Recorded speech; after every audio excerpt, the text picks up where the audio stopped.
بسم اللہ الرحمن الرحیم۔ یا ایھا الذین آمنوا، اے ایمان والو، لا تکونوا کالذین آذوا موسیٰ، حال دیکھ لیا تم نے مشرکوں کا، قیامت کے دن ان کی تذلیل ہوگی۔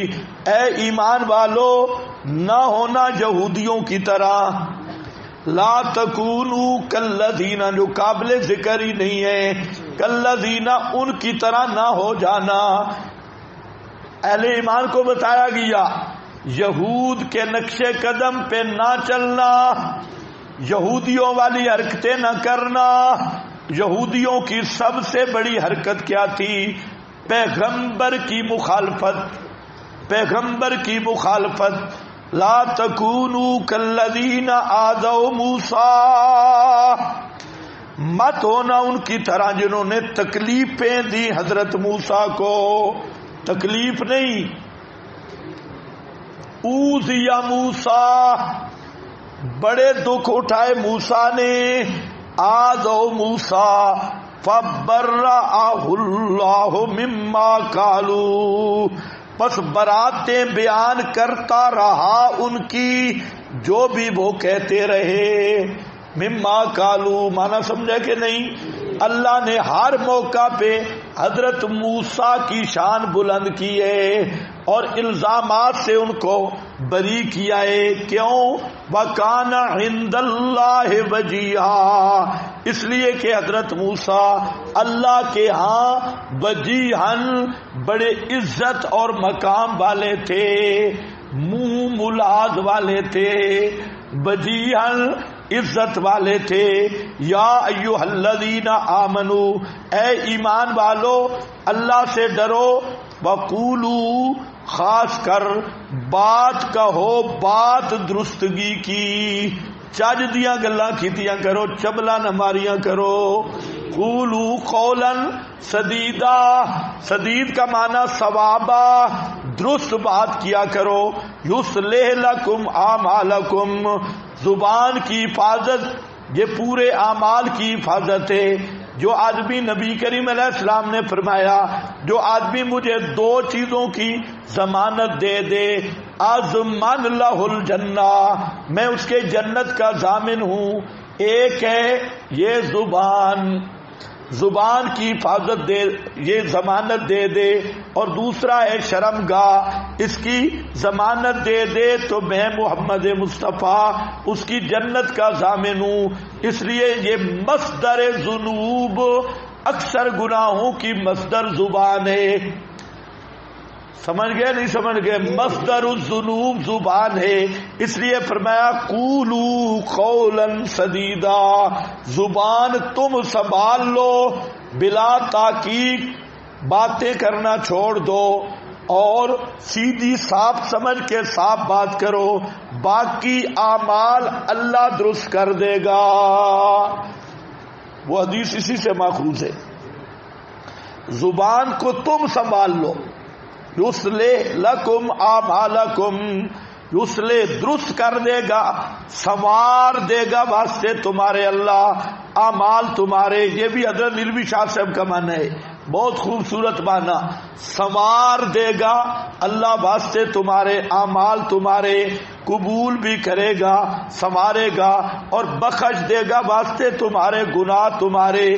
اور وہ آدمی جو اطاعت کرتا ہے اللہ کی اور اس کے رسول کی، فقد فاز فوزا عظیما، پس تحقیق وہ کامیاب ہوا کامیابی بڑی۔ اب ایک مسئلہ ہے کہ حضرت موسیٰ کو کیا ایذا دی گئی؟ آذوا موسیٰ، میں نے جو معنی کیا آپ نے غور کیا ہے، ایک ایذا کی بات نہیں ہے۔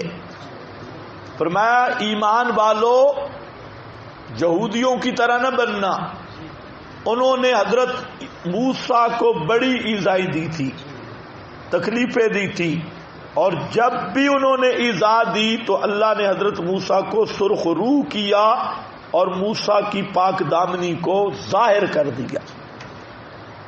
تم نے اس طرح نہیں کرنا۔ پیچھے سیاق میں مسئلہ چل رہا ہے، حضرت زید رسومات باطلہ کا رد. فرمایا خبردار پیغمبر کے بارے میں کوئی ایسی بات نہ کرنا جیسے بنی اسرائیل کیا کرتے تھے. اب وہ کیا کرتے تھے؟ اس مقام پہ قرآن نے حوالہ کس کا دیا؟ کالذین آذوا موسیٰ. اس کے دو صورتیں. ایک یہ ہے کہ قرآن اور تورات نے جو مشترک طور پہ ان کی ایذائیں بیان کی ہیں وہ ایذائیں مراد لے. اور وہ ایذائیں آپ پڑھتے آئے ہیں، سورہ بقرہ میں بھی پڑھی ہے کہ نہیں پڑھی؟ حضرت موسیٰ جب کھڑے ہوئے فرعون نے دھمکی دی، انہوں نے حضرت موسیٰ کو کیا کہا؟ بھئی یہ تیرے آنے سے پہلے بھی ہمارا کام گڑبڑ تھا، اب تو آ گیا ہے تب بھی کام گڑبڑ. حضرت موسیٰ علیہ السلام تو آزادی کے لیے آئے تھے. اور کہا تیرے آنے سے پہلے بھی تیری وجہ سے ہم برباد ہوئے، اب تو آ گیا اب بھی تیری وجہ سے. ایک یہ عنوان. پھر حضرت موسیٰ فرعونیوں کے ظلم سے ان کو آزاد کرا کے لے آ رہے تھے، تھوڑا سا دریا آ گیا، پھر حضرت موسیٰ کی طرف سیدھے ہو گئے. انا لمدرکون، آج آ کے مرایا ہے نا. پھر جب آگے دریا پار کیا، حضرت موسیٰ تورات لینے گئے، یہ بچے کے پیچھے پڑ گئے. یہ تھوڑی یہ ذات تھی. پھر بچے سے نکلے، بیت المقدس جانا تھا، انہوں نے کہا کہ اذهب انت وربک فقاتلا انا ہونا قاعد. ہم ادھر ہی ذکر کریں گے، آپ جائیں، اللہ تیری مدد کرے. یاد کر، یہ تھوڑی ایذائے، یہ بھی ایذائے. پھر میدان تی میں پہنچے، حضرت موسیٰ کے سامنے سیدھے ہو گئے. کہا اچھا آج جنگل میں مروایا ہے، مصر میں قبر کی جگہ کوئی نہیں تھی، ادھر جنگل میں ہمیں آ کے پھنسایا ہے، نہ کھانے کی کوئی چیز ہے، پانی کی کوئی چیز نہیں. حضرت موسیٰ نے ڈنڈا لگایا، 12 چشمے جاری ہو گئے، من سلوا مل گیا، بٹیر شٹیر آ گئے. انہوں نے کچھ دن کھایا، انہوں نے کہا مصر والی دال یاد آ رہی ہے. فرعون کے جو لنگر کی دال تھی، اور وہاں فرعون کے لنگر میں پیاز بھی تھے، بصل بھی تھے، دالے مار دال، چنا دال. یہ کیا من سلوا، ہم تنگ آ گئے، فرعونی لنگر یاد آ رہا ہے. حضرت موسیٰ نے کہا چلو جاؤ شہر میں اتر جاؤ. میں نہیں مانگتا ہو کہ وہ دو لانا، کہ یہ کوئی دعا کی بات ہے؟ آپ من سلوے چھوڑ کے یا اللہ دال دے، خود نکلو. پھر چلو جانا ہے انسان کے بچے بننا. یہ انسان کے بچے صحیح، ادخلوا الباب سجدا، یہ جس چج کے ساتھ داخل ہوئے دروازے میں، یہ کیا؟ تو حضرت موسیٰ کو پوری زندگی انہوں نے ایذائیں دی. تو اللہ نے فرمایا کہ میرے اے ایمان والو، تم وہ نہ بنو جنہوں نے موسیٰ کو ایذائیں دی تھی. ہمارے نزدیک تو صاف معنی ہے، اور جب بھی موسیٰ کو ایذائیں دی گئی تو فبرأہ اللہ مما، جو بھی وہ کہتے رہے، مطالبے کرتے رہے، اللہ حضرت موسیٰ کو شان بلند کرتے رہے اور حضرت موسیٰ کو کامیاب کیا. صاف اور سیدھا مطلب ہے. بعض حضرات اس کے پیچھے پڑ گئے، پتھر کپڑے چاہ کے نس گیا. اللہ جانے بھائی. اور بعض اس پہ جناب آیت کا معنی اس پہ کوئی موقوف نہیں، روایت اپنے مقام پہ، لیکن آیات کا فہم روایتوں کے تابع نہیں. خود قرآن نے جو ایذائیں بیان کی ہیں وہ بھی ایذائیں، سمجھ گئے کہ نہیں؟ اور تورات میں بھی یہ موجود ہیں، قرآن میں بھی ہیں.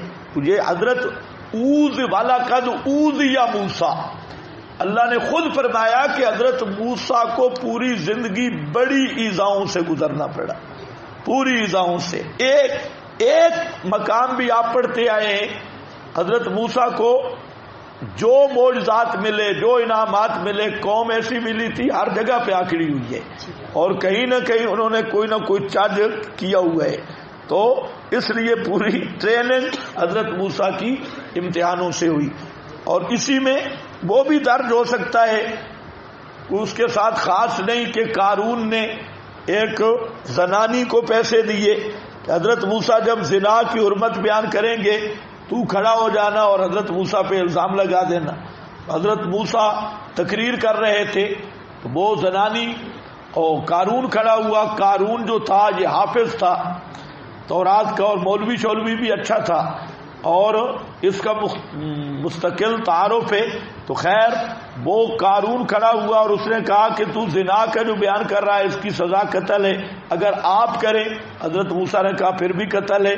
تو اس نے اشارہ کیا، زنانی کھڑی ہو گئی، اس کو اس نے پیسے دیے ہوئے تھے۔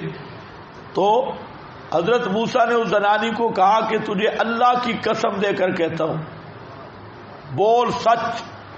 اس نے کہا سچ یہ ہے کہ قارون نے مجھے پیسے دیے اور کچھ بھی نہیں۔ تو اس طرح کے حالات ہر دائی کے ساتھ آئیں گے۔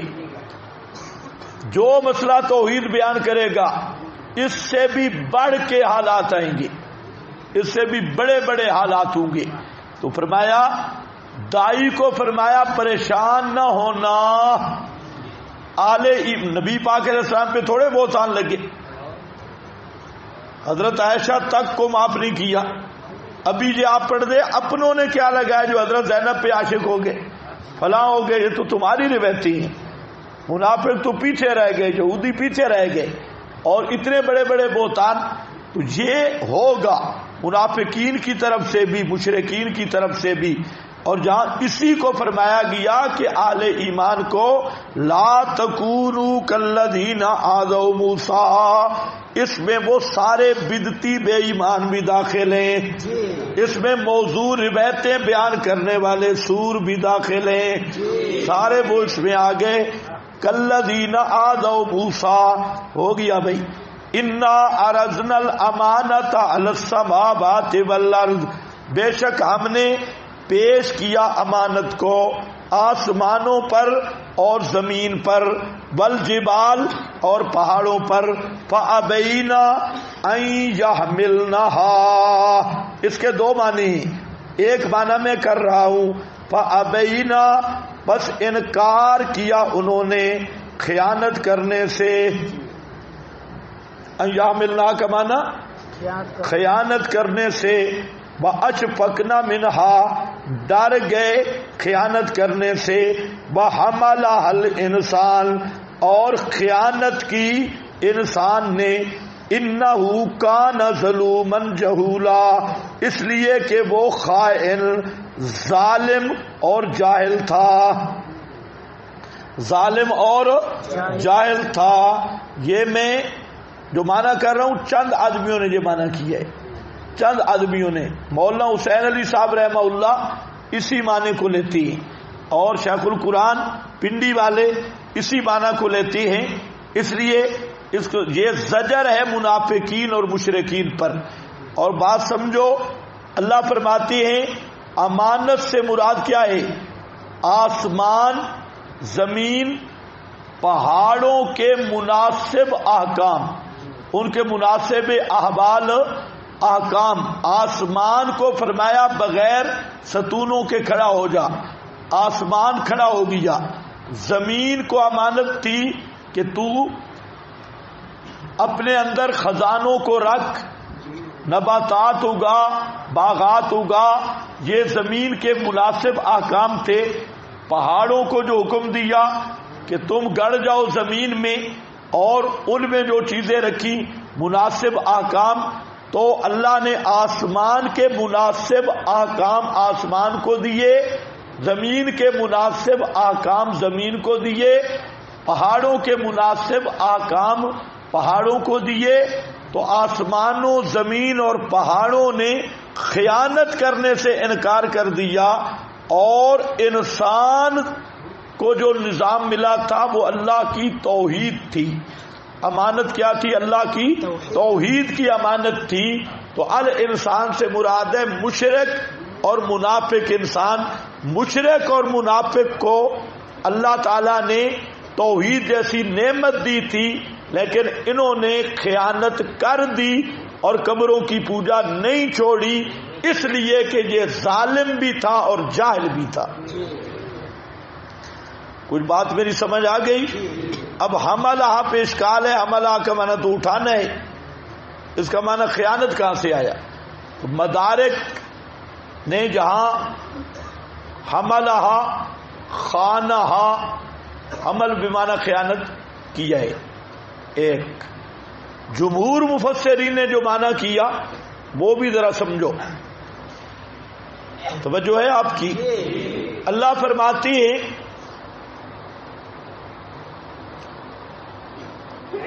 کہ امانت سے جو مراد ہے یہ ہے معرفت الہی، یعنی توحید خالص اور احکام شریعت. اور اللہ نے یہ آسمانوں پہ پیش کیے اس شرط کے ساتھ کہ تمہیں اختیار ملے گا،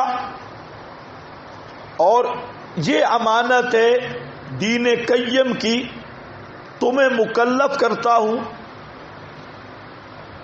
تو آسمان، زمین، پہاڑ وہ ڈر گئے اس سے کہ کہیں ہم سے خیانت نہ ہو جائے، کہ ان میں یہ طاقت نہیں تھی، صلاحیت نہیں تھی. انسان حمل الانسان، انسان نے وہ امانت اٹھا لی، انسان پہ پیش کیا تو یہ تیار ہو گیا، ٹھیک ہے. انہ کان ظلوما جہولا، کہ یہ تھا ظالم اور جاہل. کیا مطلب ہے؟ ظالم عدل کے مقابلہ میں ہے، جاہل علم و حلم کے مقابلہ میں ہے. اور مطلب یہ ہے حمل الانسان، پہاڑ، زمین، آسمان وہ اس امانت کے قابل نہیں تھے. انسان اس امانت کے قابل ہے اس لیے کہ اس میں ظلم، جہل ایک سائڈ ذکر کی، ظلم کا مقابل عادل اور جہل کا مقابل علم و حلم. تو یہ استعداد جہل و عدل کی اور اپنا ظلم و عدل کی اور جہل و علم و حلم کی، یہ استعداد انسان کی تھی. تو اس لیے اس امانت کو انسان ہی نے برداشت کیا. وہ پہاڑوں کے بس کی بات ہی نہیں تھی، آسمان و زمین کے بس کی بات، کیونکہ اس کائنات بنانے کا مقصد ہے اللہ تعالی کی صفات کا اظہار، جلالی بھی جمالی بھی. اور جلال و جمال کا اظہار تب ہوتا ہے کہ انسان ایک ایسی مخلوق ہو جس میں عدل کا اختیار بھی ہو، ظلم کا اختیار بھی ہو، علم بھی ہو، جہل بھی ہو. تو یہ متضاد صفات پہ جب ایک ایسا مرکب تیار ہوگا اس پہ صفات جلال بھی ظاہر ہوں گی، صفات جمال بھی ظاہر ہوں گی. تو انہ کان ظلوما جہولا. سمجھ گئے میری بات؟ یہ دوسرا معنی ہے اس کا. ایک معنی تیسرا بھی ہے لیکن یہ دو یاد رہ جائیں، اچھی بات ہے. لِيُعَذِّبَ اللَّهُ الْمُنَافِقِينَ، سیاق کے مطابق مولانا حسین علی کی بات ٹھیک ہے. سیاق و سبات لام عاقبت، تاکہ عذاب دے اللہ پاک منافقین، منافق مردوں کو اور منافق عورتوں کو، مشرک مردوں کو اور مشرک عورتوں کو، اور اللہ رجوع کرے اوپر ایمان والے مردوں کے اور ایمان والی عورتوں کے. وَكَانَ اللَّهُ غَفُورًا رَحِيمًا. اللَّهُمَّ اغْفِرْ لَنَا